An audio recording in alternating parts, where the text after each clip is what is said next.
Of course not. Seamlessly, she handed Charlotte the waiting sandwiches. Here's a replacement and an extra to make up for the inconvenience. I'm so sorry for the trouble. Charlotte humphed and stuffed the new sandwiches into her bag and scuttled off toward the edge of the park, where she handed one of the aluminum foil packets to the bedraggled man sitting on the bench before heading down the street out of sight. Gina smiled in her direction before returning her focus to the growing line, settling into the lunch rush routine. She was grateful for the familiar bustle. Being busy kept her mind focused. Off the past, the present, and, most worrisome, the future. Once the lunch crowd swarmed, she couldn't think about the reason she could afford her shiny, custom-built food truck, or why she needn't worry about giving extra grilled cheese sandwiches to Charlotte on a regular basis.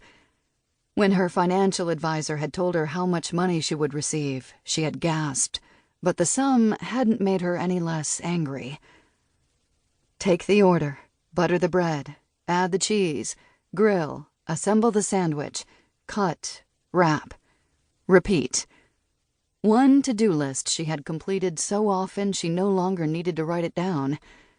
Her little sister Vicky regularly suggested a therapist might be a healthier route, but grilled cheese had gotten her through just fine. In Gina's experience, cheese made everything better. Parmesan on popcorn, crispy fried goat cheese in a salad, a swipe of cream cheese on a toasted bagel, or melted Gouda on an egg sandwich. She even liked a dollop of sweetened mascarpone on a slice of warm cherry pie instead of ice cream. But grilled cheese, gooey from the griddle, crisp on the outside, melty on the inside, that was the pinnacle of dairy possibility. No matter how it was dressed up, with balsamic reductions or microgreens, a grilled cheese was still luscious goodness between carbs. Simple, wholesome comfort food at its finest. Handheld happiness everyone could enjoy.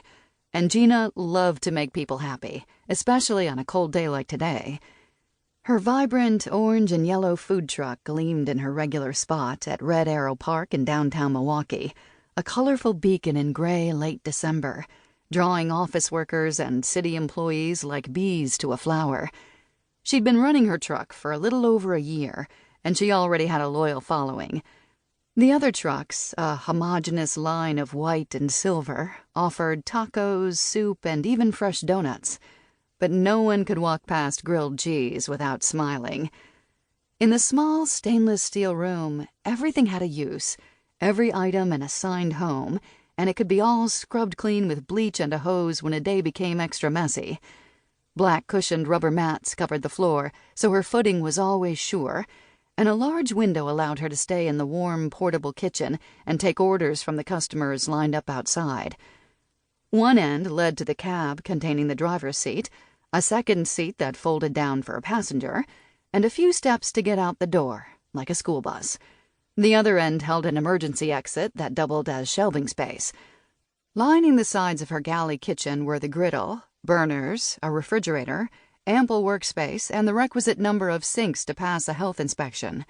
Every inch had a purpose and had been custom designed just for her with love, including the slightly shorter than normal counter and movable shelves she could pull down rather than reaching up.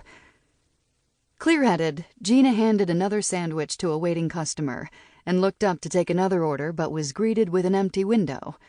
Next door, Monica pulled down her awning, sending a wave before climbing back into on a roll. Gina's heart clenched and the blood thundered through her body. Another lunch rush over. Everything she'd been ignoring rushed in, like a wave filling a sandcastle's moat, pulling at the castle walls as it swirled. As she braced for the next wave, her phone rang. The tide receded. Seeing it was Vicky, she pulled out the earbuds from her pocket, plugged them into her phone, and took the call. Before she could even say, "Hey," Vicky started into her tirade. "Did you read the email yet?" her sister began. While starting to clean up the counters, Gina mumbled something non-committal, her body on autopilot. Vicky must have interpreted her grunt as a negative response because she kept talking. "I need to read it to you so you get the full impact. Gifts this year were not good. Can you believe her? I gave her perfume that cost more than my last epidural. You'd think that would count for something."